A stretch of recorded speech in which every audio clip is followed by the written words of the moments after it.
তোমরা সবাই কেমন আছো? আশা করি তোমরা সকলেই খুব ভালো আছো। তো পরশুদিন ছিল আমাদের শ্রাবণ মাসের ২য় সোমবার। তো সকাল সকাল চলে গেলাম মন্দিরে পুজো দেওয়ার জন্য। মন্দিরে গিয়ে দেখি প্রচণ্ড পরিমাণে ভিড়। তাই দুধের মধ্যে আগে থেকে বাইরের মধ্যে ফুল বেলপাতা একসাথে মিলিয়ে নিয়ে ঢুকলাম মন্দিরে আমি আর তোমার দাদাভাই পুজো দেওয়ার জন্য। ওখানে আমার ছেলে এতটাই দুষ্টুমি করছিল যে তুমি বনুকে বললাম যে তুই ওখানে একটু বাইরে দাঁড়া, আমরা পুজোটা দিয়ে বেরোই, তারপর তুই দে। তো বাইরে এসে নন্দী মহারাজের কাছে পুজো দিতে গেলাম। পুজো টুজো ওখানে দিলাম। দেওয়ার পর তোমার দাদাভাই তার মনের ইচ্ছেটা বলতে থাকলো তার কানে। তাকে দেখে আমার ছেলেও ছুটে এলো বলার জন্য। ও বলবে কি, ও তো নন্দী মহারাজ উপরে উঠতে ব্যস্ত ছিল। যাই হোক, ওর ইচ্ছাটা বলে দিল। বলার পর আমরা বাইরে ছোটো ছোটো মন্দিরগুলোতে পুজো দিতে গেলাম। তো ওখানে অনেক কটাই মন্দির আছে, ছোটো ছোটো মায়ের মন্দির আছে, গণপতি বাবার মন্দির আছে, বজরংবলীর মন্দির আছে। যাই হোক, বাইরের মন্দিরগুলোতে সুন্দরভাবে আমরা পুজো দিলাম। পুজো দিয়ে মন্দিরের ভিতরে গেলাম অঞ্জলি দেওয়ার জন্য। তখন মোটামুটি মন্দিরের ভিতরটা ফাঁকাই ছিল। অঞ্জলি দিলাম। অঞ্জলি দেওয়ার পর তোমার দাদাভাই নারকেল নিয়েছিল, নারকেল ফাটাতে গেল। তো খুব সুন্দর করে নারকেলটা দেখো একবারে ফেটেও গেল। তারপর জলটা বাবার মাথায় দিয়ে দিল। দেওয়ার পর আমরা বাইরে এলাম। বাইরে এসে সেলফি নেবো না, এটা কি কখনো হয়? যাই হোক, তারপর সবাই মিলে সেলফি নিলাম। নেওয়ার পর ওখানে কিছু দিচ্ছিলো, ওই ক্লিপগুলো আর নেওয়া হয়নি আমার ছেলের জন্য। ও এতটাই দুষ্টুমি করছিল। ওখানে প্রসাদ টসাদ খেয়ে বাড়িতে এলাম। সন্ধ্যাবেলায় বুনু এলো আমার বাড়ি।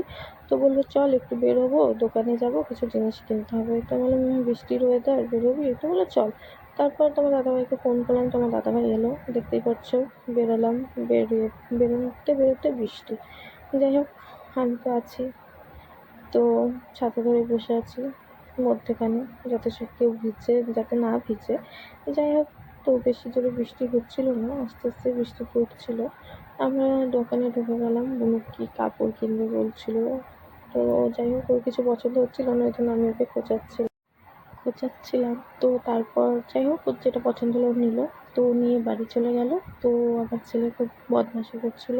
মানে বাবাকে দেখলে রাত্রিবেলা ওর আবদারের সব কথা মনে পড়ে।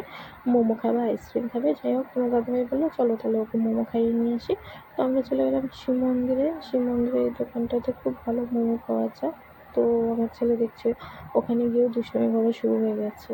মানে ও যেখানে যাবে ওর মতনই ব্যস্ত থাকে, শুধু খেলতে মানে এত খেলতে ভালোবাসে আর এতটাই চঞ্চল, মানে কেউ কন্ট্রোল করতে পারে। যাই হোক, আর যেখানে যাবে ওখানে ওর পাপার কাছে কানমলা খাবে না, এটা হতেই পারে না। তো কানমলা খেয়ে ও একটু শান্ত হয়ে বসলো। ওখানে দেখছি মোমো আসছে, তাই সসের বোতলটা আগেই ও ঠিক করে নিয়ে বসে পড়লো। যাই হোক, আমাদের নিরামিষ ছিল তাই আমরা কিছু খাইনি। ছেলের জন্য 1 plate veg fry momo order করা হয়েছিল। তো দেখতেই পাচ্ছ সুন্দর করে খেলো।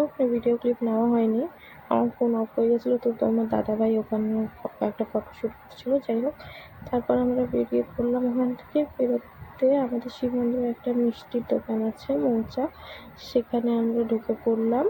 কারণ আমার দিদুনের আদেশ ছিল যে ওনার জন্য রসগোল্লা আর কালোজাম নিতে হবে।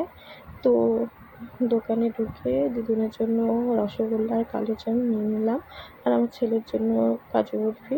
যাই হোক, ওখান থেকে বেরোলাম। আর সারাটা রাস্তা আমার ছেলে প্রচণ্ড জিদ করতে করতে আসছিলো, আর আমার দাদাভাই তাকে বকা দিতে দিতে নিয়ে আসছিলো।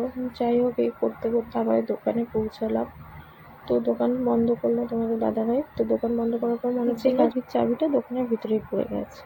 তো যাই হোক, আবার দোকানটা খুলে গাড়ির চাবিটা নেওয়ার পর আমরা আমাদের বাড়িতে ফিরে আসলাম। যদি ভিডিওটা ভালো লেগে থাকে like, comment, share. Bye bye.